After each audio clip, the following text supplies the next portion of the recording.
들을 수 있는 귀가 열려 있어야 합니다. 마음도 굳어져 있고 눈도 감겨져 있고 귀도 막혀 있다면은 주님이 왜 그렇게 지금 나에게 우리에게 회개하라고 명령을 하시는지를 깨닫지 못하게 됩니다. 지금 마태복음 11장 20절부터 여기에 보면은 예수님께서 권능을 많이 행하신 고을들이 회개하지 않으므로 그때에 책망하시래요. 예수님께 권능을 많이 행하시고 말씀을 증거한 많은 고을들이 회개하지 아니한 거에 대해서 지금 책망하시고 계십니다. 여기에서 보면 2절에 고라시나 화 있을지어다 고라시나, 여기 고라신이 나오고 있습니다. 고라신은 갈릴리 북쪽에 위치한 고대 성읍으로서 현재 이스라엘의 국립고고학 공원으로 지정되어 있습니다. 고라신이라는 것은 나무가 많다는 뜻입니다. 회개라는 것은 씻는다, 세탁하다, 돌이키다라는 뜻이 있습니다. 우리가 머리에 염색을 하고 시간이 지나서 그 염색의 물을 닦아낼 때에 우리가 상상도 못하는 검정 새카만 물이 나오는 것을 볼 수가 있습니다. 마찬가지로 우리가 하나님 앞에 이제까지 예수를 믿으면서도 회개하는 삶을 살지 않고 예수를 믿는다면은 이와 같은 모습일 수 있다는 것입니다. 세탁을 해서 입은 옷과 세탁을 하지 않고 입은 옷은 차이가 있습니다. 세탁을 하지 않은 옷은 사람이 보기에도 얼룩이 되어 있고 뭔가 느껴지는 것이 안 좋게 느껴질 것입니다. 그러나 세탁된 옷은 우리가 보기에도 굉장히 깔끔하고 정결하고 아름다운 모습일 수 있다는 것입니다. 많은 사람들이 예수를 믿으면서도 왜 예수를 어떻게 믿어야 되는지를 잘 모르는 경향들이 많이 있습니다. 주님은 오늘도 우리에게 말씀하고 계십니다. 너희가 회개할지어다. 세례를 통해서 회개하라 천국이 가까웠느니라고 세례 요한은 목이 터지도록 그가 가지 않은 그 곳이 없으며 메뚜기와 석청을 먹으면서 아주 허름한 옷을 입고 그는 회개의 열매를 맺기 위해서 많은 사람에게 회개하라고 외쳤습니다. 그러면 이 시대에 많은 믿는 사람들이 정말 회개하라, 예수 믿지 아니하면 너에게 지옥이 기다리고 있다고 얼마나 믿는 사람들이 외칠 수 있느냐는 것입니다. 히브리서 6장 1절에 보면 우리가 그리스도의 도의 초부를 버리고 죽은 행실을 회개함과 하나님께 대한 신앙으로, 2절에 보면 죽은 자의 부활과 영원한 심판에 대한 교훈의 토를 다시 닦지 말고 완전한 대로 나아갈지니라. 우리는 초보의 죽은 행실을 버리고 완전한 데까지 나아갈 수 있는, 주님의 부활의 신앙까지 나아갈 수 있는 그러한 신앙이 되라고 주님께서는 말씀하고 계십니다. 구약에는 사람이 죄를 지으면은 소나 양이나 비둘기로 각을 뜨고 번제를 드려서 죄를 용서를 받았습니다. 굉장히 큰 죄를 지었을 때는 소로 번제를 드렸습니다. 그보다 작은 죄를 지었을 때는 양을 각을 떠서 번제를 드렸습니다. 더 적은 죄를 지었을 때는 비둘기로 각을 떠서 번제를 드려서 죄를 용서받았습니다. 신약에 와서는 우리가 주님과의 관계에서 내가 어떠한 죄도 주님께 고백만 드리고 내가 돌이키게 되면은 어떤 죄도 용서받을 수 있는 게 신약의 시대입니다. 소 한 마리 살려면 작은 거 한 마리에 300만 원입니다. 적지 않은 돈입니다. 그런데 주님은 우리에게 너희가 회개의 열매를 맺으라고 하는데도 소 한 마리를 드릴 수 있는 죄를 지었고 양을 한 마리 드릴 수 있는 죄를 지었고 정말 작은 우리의 삶 속에서 비둘기를 드릴 수 있는 작은 질을 지었다 할지라도 하나님 앞에 회개하지 않는 우리의 모습을 볼 때에 한탄하시고 계십니다. 바울과 베드로는 회개에는 진정한 구원과 동의를 시한다고 얘기하고 있습니다. 사도행전 20장 21절에 보면 베드로 후서 3장 9절에도 그렇게 나와 있습니다. 회개할 때에 구원과 연결이 된다는 것입니다. 신앙이 연약한 자들이 정말 어느 날 회개의 영이 부어져 있을 때에 하나님과의 관계에서 자기의 죄를 정말 끊임없이 기도할 때에 거기에서 거듭나는 역사가 일어나는 것입니다. 중생의 방법은 세 가지가 있습니다. 회개할 때에 구원의 역사가 일어나고 하나님의 말씀을 들을 때에 그 마음이 자기 마음판에 새겨져서 구원의 역사가 일어나고 세 번째로는 너무 자아가 강하기 때문에 회개가 되어 있지 않아서 병원에든지 집안에든지 눕혀놓고 그 자아를 깨트리면서 구원의 역사를 일으키는 방법이 있습니다. 그러면 아직 우리가 많은 신앙인들이 구원도 되지 않은 사람이 너무 많이 있다는 것입니다. 한국에 믿는 사람들이 굉장히 많습니다. 그러나 거듭난 생명들이 지금 정확히는 우리가 알 수는 없죠. 굉장히 심각한 겁니다. 이거는 누구의 책임입니까? 3만 명이 모이면 뭐합니까? 거기에서 5명이 구원받을 수 있는 생명이 5명이라면 그건 굉장히 심각한 일입니다. 거듭만 났다고 다 끝나는 것이 아닙니다. 거듭난 이후로부터 이제 하나님과의 관계에서 훈련이 시작됩니다. 이스라엘 백성이 애굽에서 모세를 통해서 홍해를 건너서 광야에 나와서 40년 동안 훈련을 받았던 것 같이 우리도 거듭난 이후로부터 하나님과의 관계에서 40년 이상의 훈련을 받다가 주님 앞에 갑니다. 40년을 받았다는 건 그만큼 우리가 하나님과의 관계에서 순종할 수 없는 연약한 존재라는 걸 얘기하고 있습니다. 이스라엘 백성도 광야에서 모세가 아론이 굉장히 잘 인도를 했지만 우상 숭배를 했잖아요. 금송아지를 만들었습니다. 광야는 하나님과의 관계에서 순종하는 법을 배우는 것이 광야입니다. 우리가 거듭나면 하나님과의 관계에서 순종하는 법을 그때부터 배웁니다. 크고 작은 사건을 통해서 우리가 연단이 시작되는 것입니다. 왜 나만 이런 연단을 받아야 될까? 나만 이러한 고통이 따라야 될까? 나에게는 왜 이런 사건이 와야 될까? 많은 사람들은 믿음의 생활을 하면서 이상하게 생각하고 왜 저 사람은 저 가정은 왜 어려움이 올까? 이상하게 보는 경향이 있습니다. 그러나 그건 당연한 것입니다. 하나님의 나라에 들어가기 위해서는 누구든지 그 좁은 길을 들어가기 위해서 나의 모든 욕망적인 세상의 넓은 길에서 살고 싶은 정력적이고 세속적이고 자기의 하고 싶은 모든 것들을 하고 싶은 그대로 살고 싶은 길이 넓은 길인데 그것을 버리게 하기 위해서 우리의 크고 작은 사건 속에서 우리를 버리게 우리의 자아를 깨트리면서 하나님이 우리를 훈련시키고 우리를 성장시킨다고 생각한다면 우리는 하나님이 오늘도 내일도 그 나라에 들어가까지 어떠한 훈련이 기다린다 할지라도 우리는 감사할 수 있어야 돼요. 오늘의 우리에게 보리밥 한 그릇을 먹을 수 없는 환경이 온다 할지라도 우리는 감사할 수 있어야 돼요. 그리스도께서는 우리를 위해서 십자가에 돌아가시기까지 우리에게 복음을 전하시고 우리에게 생명을 완전히 주신 분이 예수 그리스도입니다.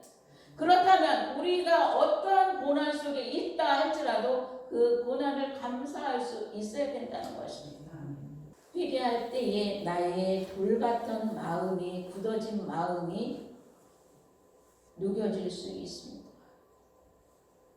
우리는 회개할 때에 나의 강한 내 속에 강한 돌같이 굳어져서 아직도 하나님과 관계에 잘못되어 있는 것들을 갈아서 엎어서 그 속에 더러운 오물을 골라내고 돌을 골라내고 하나님께서 정말 거기에 우리를 쓸 수 있는 옥토로 만들어져야 된다는 사실입니다.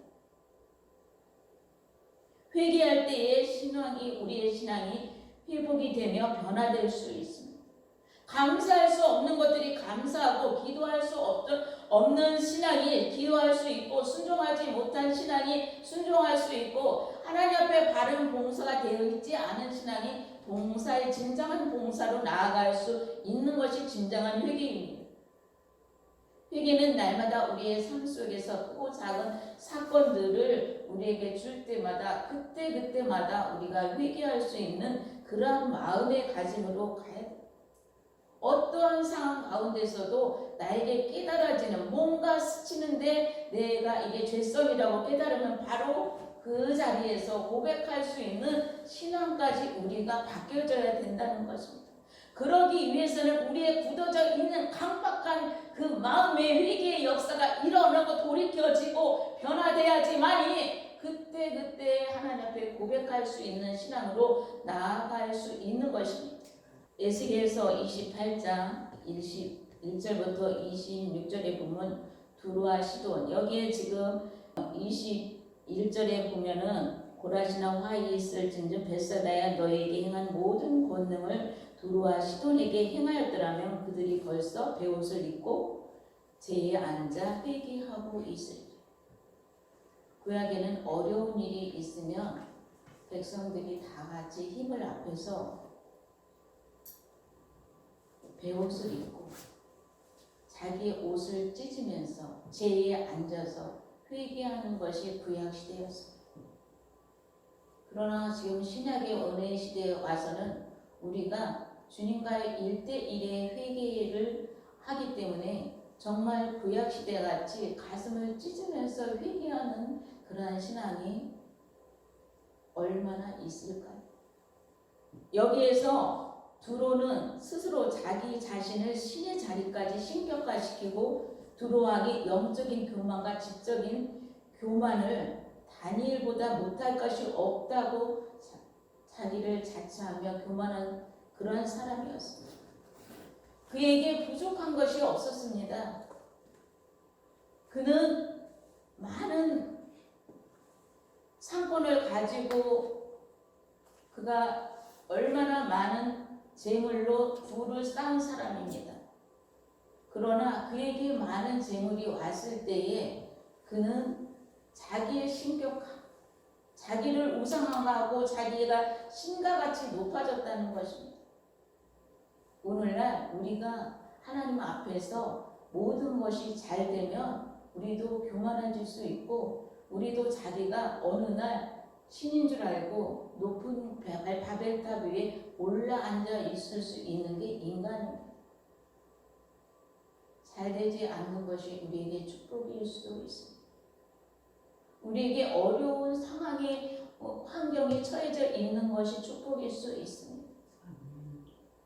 여기에서 시도는 여호와께서 심판하시려고 여호와의 거룩함이 나타날 때에 여호와인 줄 알게 하기 위해서 여호와께서 그에게 시돈에게 전염병을 보내서 죄가 이르는 칼의 심판을 했다고 했습니다. 얼마나 시돈이 하나님 앞에 합당치 않게 자기를 우상시하고 하나님 앞에 정말 범죄하였으면은 전염병을 보내서 그 죄를 깨닫고서 죽으리라고 에스겔서에 나옵니다. 그러나 여기 지금 신약 성경에 두루와 시돈보다 견디기 쉬우니라 심판날에 이렇게 말씀하고 계십니다. 모든 권능을 소돔에서 행하였더라면 오늘 그 성이 오늘까지 있으리라. 소돔과 고모라가 멸망할 때에 아브라함은 여호와께 기도했습니다. 주여 50명의 의인이 있으면 어떻게 하시겠습니까? 내가 그려 하지 아니하리라. 45명이 있으면 어떻게 하겠까? 내가 아니하리라. 40명이 있으면 어떻게 하겠습니까? 내가 아니하리라. 30명이 있으면 어떻게 하겠나이까? 내가 그리 아니하리라. 주님 10명이 있으면 어떻게 하겠나이까? 내가 그리 하지 아니하리라. 그러나 소돔과 고모라에 의인 10명이 없으므로 멸망을 당하게 됩니다. 그러나 하나님께서 롯의 가정을 긍휼히 여겨서 롯의 처와 그의 자녀들을 천사를 보내서 그곳을 나오게 합니다. 너희는 산으로 도망하라. 그럴 때 롯이 주님 저희가 죽게 생겼나이다. 산이 가까운 데가 없나이다. 가까운 데로 도망하라. 자기 딸과 자기 아내를 붙들고 거기를 그 소돔과 고모라를 도망 나올 때에 뭔가 자기 집에 가지고 있었던 것이 욕심이 있었는지 롯의 처는 뒤를 돌아보는 사건이 있었습니다. 그러므로 롯의 처는 소동비동이 되었습니다.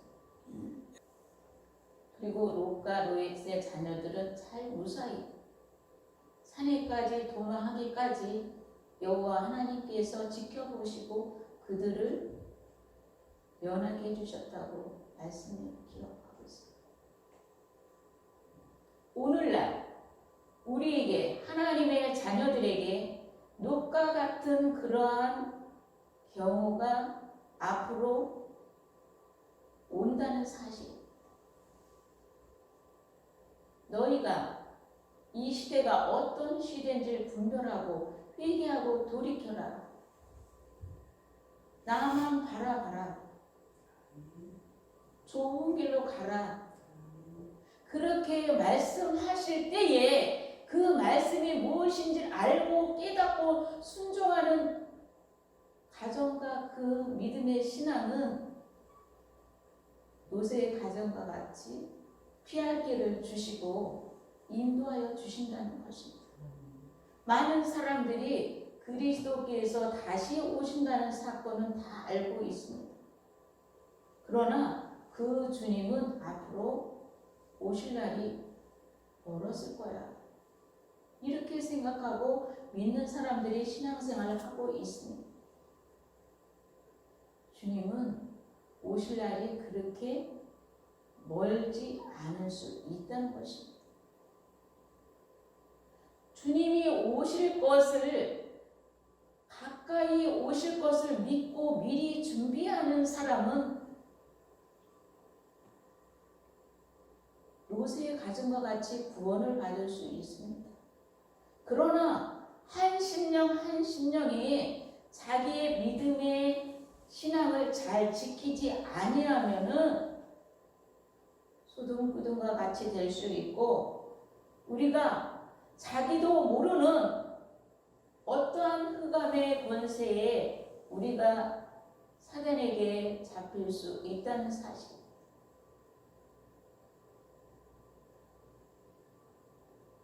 주님은 오늘도 우리에게 말씀하고 계십니다. 너희가 너희 자신을 단장하라. 너희 자신을 단장하는 자만이 나에게 바로 올 수 있느니라고 주님이 말씀하고 계신다면은 주님이 말씀하시는 그 말씀을 들을 수 있는 귀와 마음과 우리의 삶이 뒤따라야 된다는 것입니다. 성도의 세마포는 그냥 만들어지는 것이 아니고 성도의 옳은 행실로 한 올 한 올 짜여지는 것입니다. 우리가 하나님 앞에 한 가지의 행동을 잘 하였으면 한 올이 짜여지는 것입니다. 그날 내가 10가지를 주님 보시기에 합당하게 아름다운 순종이 있었더라면 10올이 짜지는 겁니다. 그냥 만들어지는 것이 아닙니다. 그만큼 하나님 앞에 인정받는 백성이요 자녀요 정말 귀한 신부가 된다는 것은 그냥 되지 않는다는 것입니다. 자기의 철저한 희생과 자기를 철저히 버려야 되고 주님 앞에 철저한 희생이 따르지 아니하고는 되지 않는다는 것입니다. 어느 날 갑자기 주님께서 오셨을 때에 많은 사람들이 놀라는 사건이 일어날 것입니다. 준비된 자들은 바로 휴거 사건과 같이 휴거가 돼서 아름다운 세마포를 입고 그 찬란한 드레스를 입고 주님과 같이 천국에 올라가지만 준비되지 않은 사람은 슬피 우는 일이 있다는 사실입니다. 슬피 우는 걸로 끝나는 것이 아니고 정말 천국에 어렵게 들어가기 위해서 단도대에 자기 생명을 올려놔야 되는 그런 사건이 우리에게 온다면 우리는 지금 정신을 차려야 된다는 것입니다. 아무도 모릅니다. 누가 신앙생활을 잘하는지, 누가 합당하지 않은지 아무도 모릅니다. 아버지만 아시고 주님만이 아시고 성령님만 아십니다. 지금은 근신하여서 깨어서 자기를 단정하지 않는 자는 결코 후회함이 있다는 것입니다. 내 가정과 내 자녀와 내 형제를 위해서 지금은 울면서 기도해야 될 겁니다. 나만 그곳에 들어가는 것이 아니라 내 형제, 내 자녀, 내 이웃이 같이 들어갈 수 있도록 그들이 같이 하나님 앞에 회개하고 하나님 앞에 합당한 회개의 열매를 맺고 합당한 신앙생활을 순종할 수 있도록 나아갈 수 있는 그러한 신앙으로 우리가 같이 들어갈 수 있는 하나님의 자녀가 되기 위해서 우리는 많은 노력과 희생과 순종이 뒤따라야 된다는 것입니다. 이 세상의 일도 그냥 되는 거 없습니다. 그만큼 수고한 대가가 있을 때에 거기에서 나에게 돌아오는 것이 있습니다. 하나님의 나라에는 공짜가 없습니다. 얼마만큼 순종했느냐, 얼마만큼 하나님의 일을 했느냐에 따라서 그 사람의 그 나라에 갔을 때의 상급과 주어지는 모든 조건이 틀리다는 것입니다. 말씀을 맺겠습니다. 너희의 서 있는 자리가 어디에 있느냐? 세상이냐 아니면 여호와 하나님 앞에 주님 앞에 서 있느냐? 세상에 아직도 서 있다면 회개하고 돌이켜야 된다는 것입니다. 자신을 쳐서 복종시킬 수 있는 그러한 자기가 왜 세상에 지금 서 있는지를 돌이킬 수 있어야 된다는 것입니다. 아직도 순종하는 자세가 되어 있지 않는다면 우리는 말씀에 입각해서 순종할 수 있어야 된다는 것입니다. 이제 우리는 주님 앞에 회개의 열매를 맺어드릴 수 있는, 내가 할 수 없는 모든 것들을 주님이 나를 통해서, 이 부족한 나를 통해서 이루시겠다는데 우리는 네 주님 그렇게 하시옵소서, 주님 그렇게 하시옵소서, 내가 여기 있나이다, 순종하겠나이다 하고 주님 앞에 고백하고 나아가고 무릎 꿇을 수 있는 우리의 신앙이 되어야 된다는 것입니다. 그럴 때에 우리에게 결코 후회함이 없고 주님 앞에 갔을 때에 정말 잘했다 칭찬받을 수 있는 하나님의 온전한 자녀들이 될 수 있을 줄로 믿습니다.